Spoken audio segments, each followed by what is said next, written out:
Marks and Spencer has decided that cash is a more powerful incentive than environmental conscience to wean us away from our passion for carrier bags.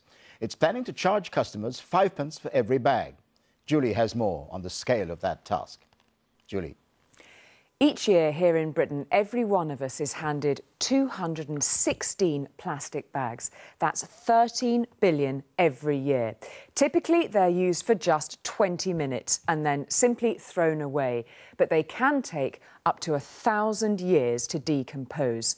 So most of them, 98%, end up in places like this, landfill sites. But there are still more than 200 million littering our countryside. Of this storm have been felt right across the country, and from space you can see exactly why, as Julie explains. Well, we've been warned for days about the worst storm of the winter. So how was Britain affected? Well, these satellite images from the Met Office show the path of the storm as it swept in from the Atlantic. It made landfall in West Wales and Cornwall overnight and moved across central England, leaving a trail of damage in its wake. Well, the south coast was battered by gusts of 70 to 80 miles per hour. The highest recorded gust of wind was measured at 96 miles per hour, and that was at the Needles on the Isle of Wight. Well, inevitably, transport has felt the brunt of the wild weather. 200 flights were cancelled at airports in the southeast. Takeoffs and landings were pretty hairy at times. And it's not over yet. The Environment Agency has issued 41 flood warnings across the country. Now, it's most concerned about flooding here. That's along the Bristol Channel, the Severn Estuary and along the Somerset coastline. Early estimates put the damage at hundreds of millions of pounds. Mark.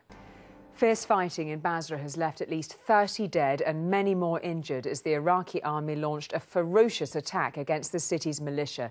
This is the first major test of the army, trained, of course, by British troops since control of Basra was handed over last year. And it could have dramatic implications for British forces. Well, around 5 a.m. local time, Iraqi soldiers began the operation they've dubbed Charge of the Nights, moving into a neighbourhood stronghold of the Mahdi army militia, Al-Tamir. Now, almost immediately, militia fighters went on the attack with mortars and machine gun fire. Soon, the fighting had spread to 5 other neighbouring districts. Now, British involvement has so far been restricted to the air, with helicopters flying overhead and relaying information to Iraqi forces. But if the fighting worsens and the Iraqi army loses control, they may have to call on some of the thousands of British troops based at the airport just a few miles away.